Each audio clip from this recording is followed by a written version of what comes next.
예, 안녕하십니까. 이번 시간은 그 세금의 경제적 비용이란 이런 그 제목하에서 한번 이야기를 해보도록 하겠습니다.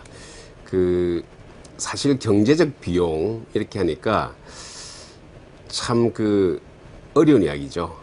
일반인들이 가지고 있는 그 개념하고는 좀 이래 동떨어진 그런 개념인데요. 저는 이 조세 정책 관련해서 토론회 이런 데 가서 이야기를 해보면은 이제 크게 두 그룹으로 나눌 수 있는 것 같아요. 이 세금의 경제적 비용이라는 개념이 있는 사람과 이 경제적 비용이라는 개념이 없는 사람. 이런 두 부류가 있기 때문에 그 조세 정책에 대해서 우리가 토론을 하는 데 있어서 가장 어려운 게 바로 이것입니다. 이 개념이 없는데 이런 개념을 가지고 이야기를 하게 되면은 그야말로 벽 앞에 두고 이제 이야기하는 것도 똑같죠. 근데 가장 중요한 우리가 조세 정책, 결국 조세 정책이라는 것이 한 국가가 결국 이제 그 성장하기 위한 여러 가지 이제 정책을 강구를 하는데요. 조세 정책도 이제 가장 중요한 정책 수단이 되어 있기 때문에 어느 방향으로 나가야 되느냐 하는 그런 문제에 있어서 이 세금으로 인해서 발생하는 경제적 비용이 무엇이냐 하는 이 개념을 우리가 가지지 않으면은 절대 좋은 세금 정책으로 한 발자국도 나갈 수가 없는 것입니다. 그래서 이제 조금 이제 이 어려운 용어지만은 이 개념은 뭐 어떻게 보면 가장 중요한 이슈다 이렇게 말씀드릴 수 있겠습니다. 그럼 왜 일반 사람들이 이런 경제적 비용이라는 이런 쪽에 개념을 가질 수 없느냐? 이건 눈에 보이지 않는 것입니다. 많은 사람들은 보면은 눈에 보여야지만이 그것이 이제 그 인식으로 들어가는 것이지 눈에 보이지 않은 미래에 일어날 일 이런 같은 경우에는 사실 사람들이 그렇게 인지를 못하고 있는 것입니다. 그런데 세금이라는 것은 이 눈에 보이지 않지만은 실질적으로 우리 한국에서 그 국가가 부담하게 되는 이런 경제적 비용을 과연 이것이 무엇이고 과연 이것이 어느 정도 되느냐 하는 그런 측면을 우리가 생각을 해야 되는 것이죠. 저는 세금하고 강도, 도덕하고를 굉장히 비유를 많이 한 것입니다. 세금이나 강도, 도덕하고 결국 같습니다. 자기도 뺏기는 그런 부분에 있어서는 단지 차이라는 것은 세금은 법을 통해서 나의 지갑에서 일부분을 뺏어가는 것이고요. 강도는 칼로서 내가 가지고 있는 돈을 뺏어가는 것입니다. 그러니까 뺏어간다는 그런 측면에서는 똑같다고 볼 수 있는 것이죠. 여러분 아마 그 강도 혹은 도둑을 맞아본 사람들은 아마 이야기할 겁니다. 사실 그 돈 뺏기는 그 자체가 중요한 것이 아니고 그 후유증이 더 무섭습니다.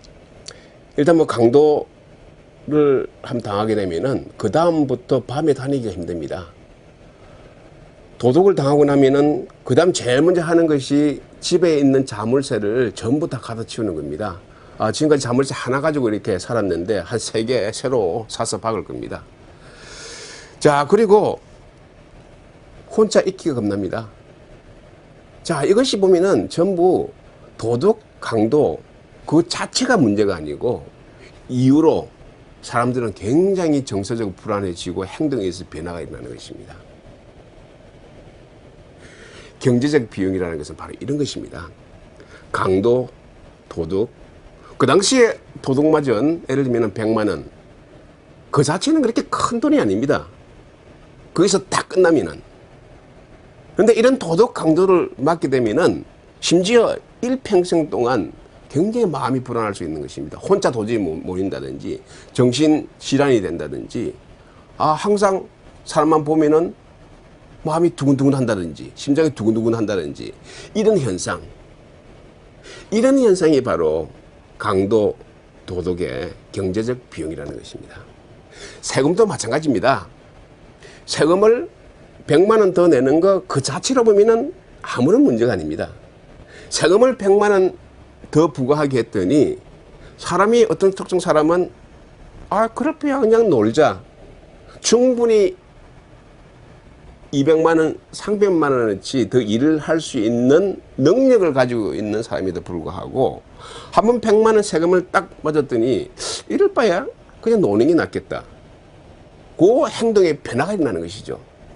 기업에 높은 세금을 부과하게 되면은 사실 내는 그 세금 그 자체는 큰 의미가 없는 것입니다. 그 다음부터 기업은 뭐 투자하느니 그냥 기업이 이윤이 있으면 다 배당하고 다 써버리고 다 뭐 하는 것이 훨씬 낫겠다 하는 그런 행동의 변화가 일어나는 것이죠. 이 행동의 변화를 돈으로 한 사람이면 엄청나다는 것입니다. 이제 우리는 거꾸로 이 세금 정책을 우리가 만드는 데 있어서는 반드시 경제 주체, 그것이 사람이든 아니면 기업이든 이 경제 주체들이 어떻게 경제 활동에 있어서 변화가 일어날 것인가를 생각하면서 해야 된다는 것이죠. 이것이 비용이라는 것입니다. 이 비용을 고려하지 않으면은 아무런 의미가 없는, 이 조세정책이라는 것은 사실 너무나 심플한 것입니다. 조세정책이 어렵다는 것은 바로 이 경제적 비용이 무엇이면 얼마큼 되느냐 하는 그런 부분에서 고민하고 예측하고 국민들의 공감대를 형성하고 그렇게 해서 나가는 것입니다. 자, 이런 것 세금으로 인해서 야기되는 이런 경제적인 비용 혹은 경제적인 행동의 변화 이런 거 역사적으로 이렇게 고찰해 보면 재밌는 것이 상당히 많이 있습니다. 그 대표적인 것이 중세시대 때 창문세라고 있었습니다. 자, 뭐 지금이나 그때나 똑같습니다. 부자에게 세금을 매기는 방법, 그때는 뭐 조세 행정도 그렇게 이 투명하지 않았을 거고 컴퓨터도 없었기 때문에 부자가 돈을 얼마큼 가지고 있는지 알 수가 없죠. 자, 그러면은 정부 입장에서는 부자들은 보니까 대체 큰 집에 살면서 창문을 굉장히 크게 내더라. 그럼 쉽게 생각할 수 있죠. 대체로 보면은 부자들은 창문을 크게 내죠. 자, 그러면은 창문 사이즈에 따라 가지고 세금을 부과하게 되면은 그게 결국 부자들한테 세금을 더 매기게 되기 때문에 더 공평하다. 이렇게 생각할 수가 있겠죠. 그래서 창문 크기에 따라 가지고 세금을 매기게 된 것입니다. 자, 그럼 어떤 현상이 일어나겠습니까? 세금은 모든 사람, 부자든 가난한 사람이든 세금을 좋아하는 사람 아무것도 없습니다. 자, 이런 세금을 제도로 만들어 놓으면은 그에 따른 어떤 행동의 변화가 일어나는 것입니다. 그 변화는 그 세금을 회피하려는 방향입니다. 자, 창문의 창문을 기본으로 해가지고 세금을 매겼으니까, 그 세금을 회피할 수 있는 방법은 뭡니까? 창문을 없애버리면 되는 것입니다. 그래서 이 사진에서 볼 수 있듯이 이 유럽의 중세 오래된 건물에 보면 이상한 건물이 아직도 많이 남아 있습니다. 분명히 멋있게 잘 지었는데 갑자기 창문이 형태는 남아 있는데 이 벽돌로 완전히 폐쇄시킨 이런 그 건물이 전부 그 당시에 이런 그 세금을 회피하기 위해서 나타난 그런 행동의 변화 이렇게 볼 수가 있는 것입니다. 또 하나 이제 그 재미있는 역사적인 이런 이 세금을 볼 수 있는 것이 1700년대 러시아에서 있었던 수염세입니다. 세금을 매기게 되는 베이스가 기반이 수염입니다. 수염. 자, 그 당시에서는 이 표르트 대제라는 이런 그 절대 군주가 러시아 귀족들에게 뭔가 이제 이렇게 세상을 바꾸기 위해서 조금 이렇게 산뜻하게 좀 이렇게 사람들의 귀족들의 이 모양도 좀 산뜻하게 이렇게 만들기 위해서 수염도 다 깎아라 이렇게 했습니다. 자, 근데 여러분 다 아시겠지만 간섭이라는 것이 얼마나 무섭습니까? 귀족들 전 다 말빨 세기 때문에 못하겠다 전부 반발하게 되는 것입니다. 자, 그러니 이런 이 군주는 그러면은 할 수 없다. 수염에 대해서 세금을 부과하게 된 것입니다. 자, 그랬더니 어떤 현상이 일어나겠습니까? 아까도 말씀드렸듯이 모든 사람은 세금을 싫어합니다. 일단 세금이 만들어지면 그 세금을 회피하는 방향으로 행동의 변화가 일어나는 것입니다.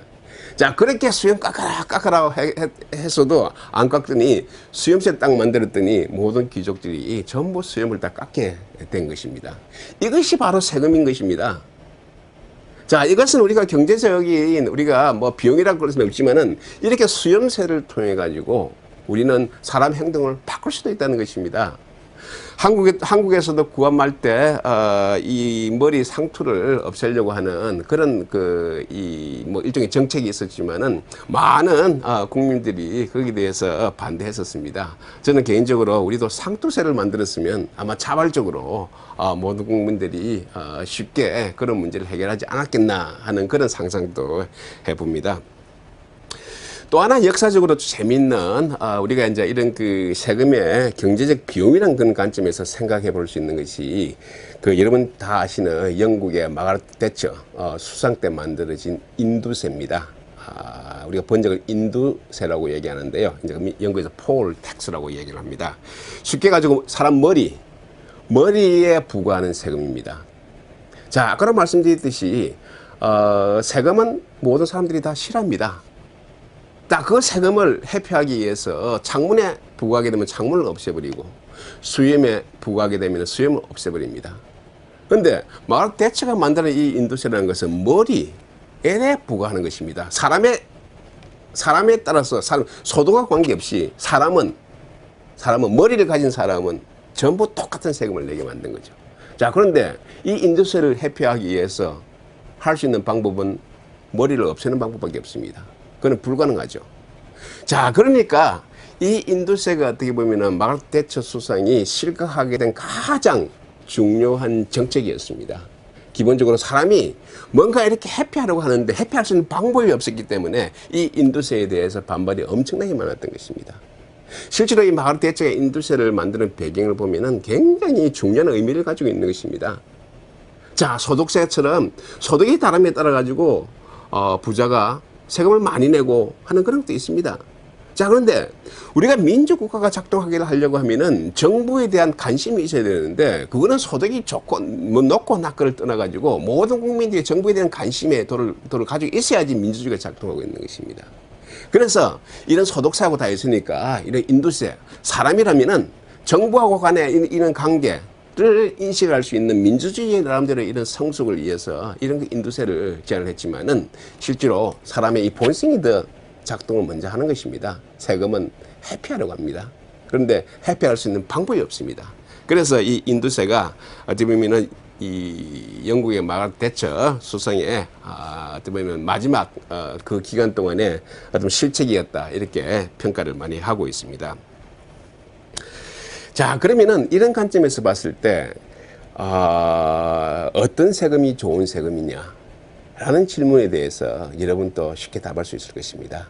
좋은 세금이라는 것은 이 경제 주체들이 세금을 부과함으로 인해 가지고 새로운 세금이 만들어짐으로 인해 가지고 그 경제 주체들의 행동의 변화가 가능하면 적은 세금이 제일 좋습니다. 아예 없으면은 행동의 변화가 없으면 완벽한 거죠. 근데 이 세상에는 절대 그런 세금은 존재하지 않는 것입니다. 왜? 모든 사람은 세금을 싫어하는 것이기 때문에 모든 세금은 어느 정도의 경제 주체들로 하여금 열받게 하는 그런 수준은 다 가지고 있는 것입니다. 그런데 문제는 어떤 특정 세금은 이 경제 주체, 다시 말해서 개인, 법인으로 하여금 열을 심하게 받게 해가지고 완전히 일을 아예 하지 않는다든지 그냥 투자를 아예 그만두자든지 이렇게 할 수 있는 세금이 있는 반면에 어떤 세금은 그 정도 같으면은 조금 줄이자 하는 이런 세금이 있을 것입니다.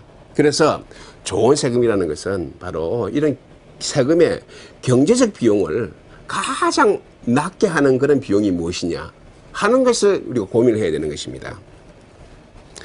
자, 그렇게 보면은 소득에 부과하게 되면은 사람이 일할 의욕을 잃어버리게 하죠. 법인에 부과하게 되면은 법인이 열심히 경제 투자하려는 그런 그 의욕을 잃어버리게 되는 것이죠. 자, 그러면은 이 두 가지 정책 중에서 대한민국의 앞날을 위해서 어느 것이 대한민국 전체의 경제적 비용이 낮은가 하는 것을 생각해야 되는 것입니다. 그리고 그 방향으로 나가야지 대한민국이 앞으로 발전할 수 있는 것입니다. 자, 요사이 또 보면 재미있는 세금이 작년에 이 덴마크에 있었습니다. 그것이 그 비만세입니다. 자, 이 유럽이나 이런 서구 사회는 비만이 사회적인 큰 문제죠. 자, 무엇을 먹지 마라, 기름진 음식을 먹지 마라 이렇게 해도 사람들 따르지 않죠. 다 습관이기 때문에. 그래서 이제 그 비만세를 만들었는데요. 사실 이 비만세로 생각해 보십시오. 우리가 가지고 있는 이런 그 경제적 비용으로 생각하게 되면은, 자, 비만에 대해서 비만하기 때문에 이 비만이라는 것은 결국 고칼로리 음식을 많이 섭취하게 되기 때문에 그 고칼로리 이 음식에 대해서 세금을 부과하게 된 것입니다. 그것이 이제 비만세인데요.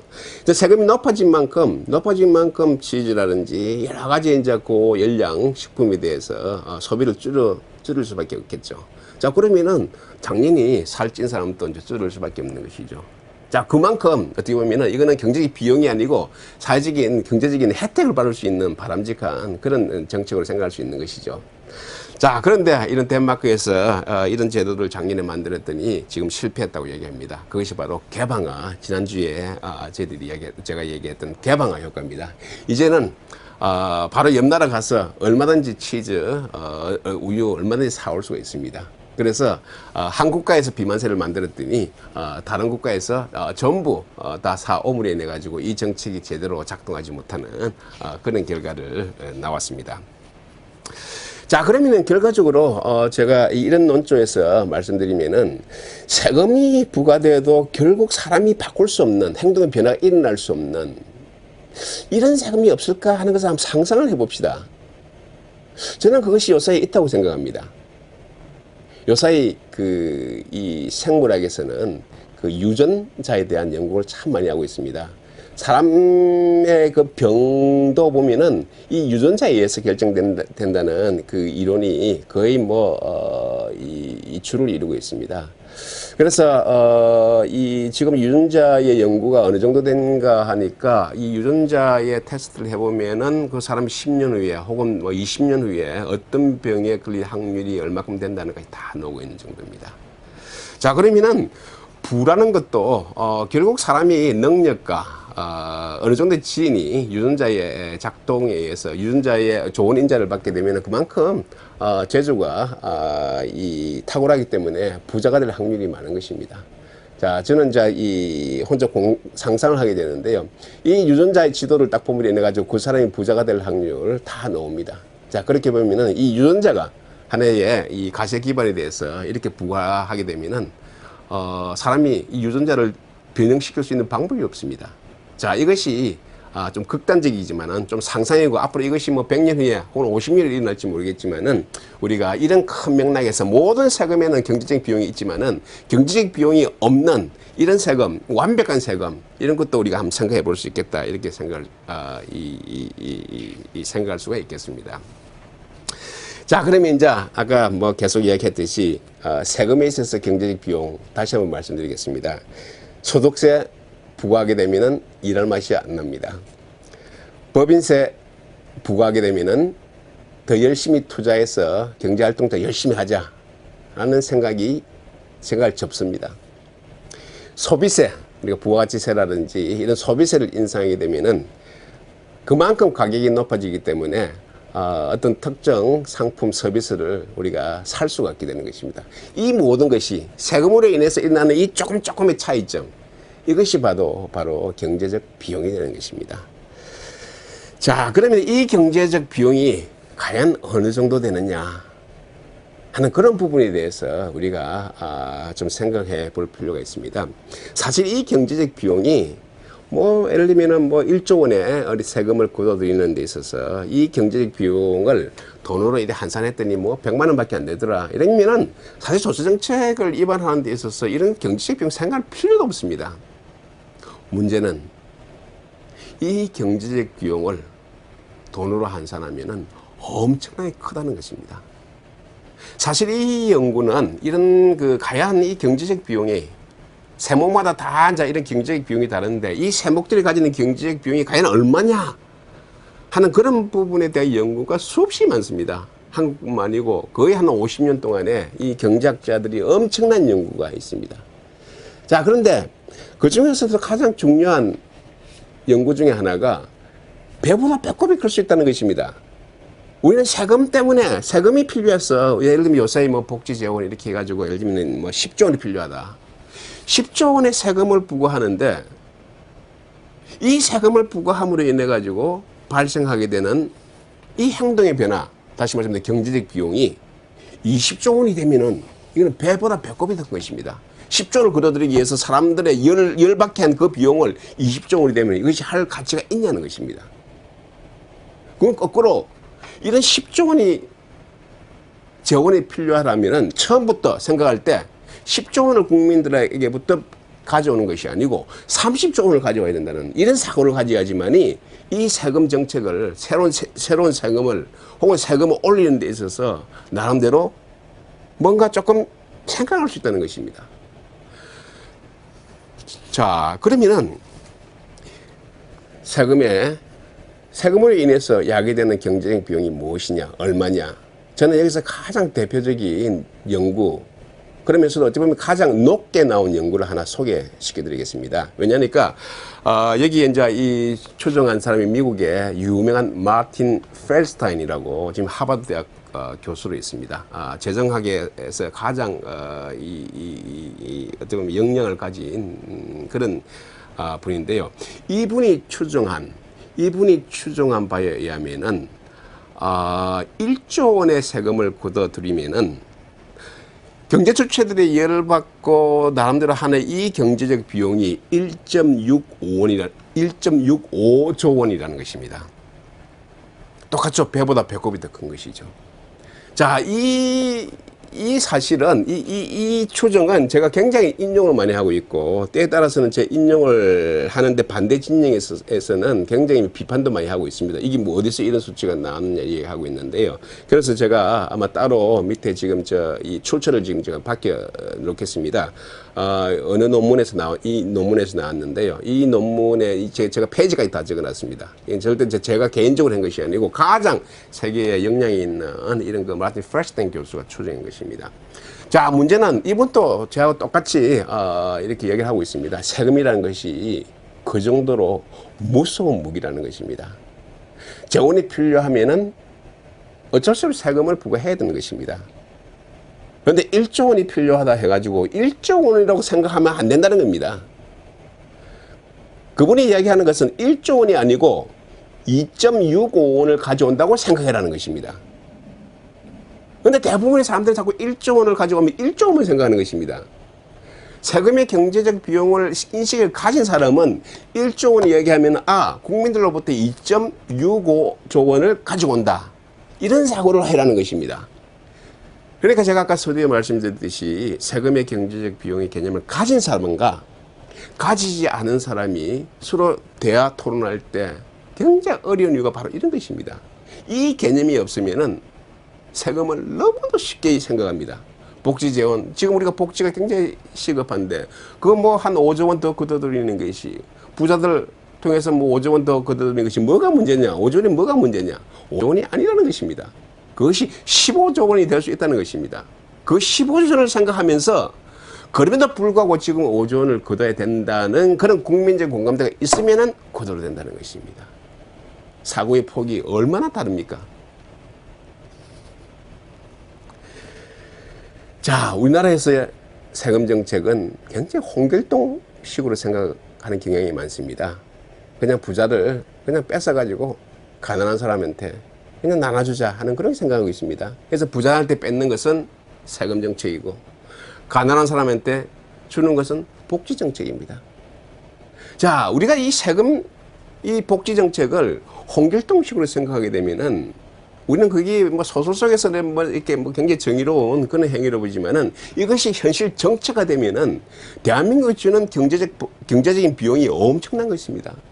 첫째, 아까 말씀드렸듯이 이 시간 내내 말씀드렸듯이 세금으로 야기되는 경제적 비용이 엄청난 것입니다.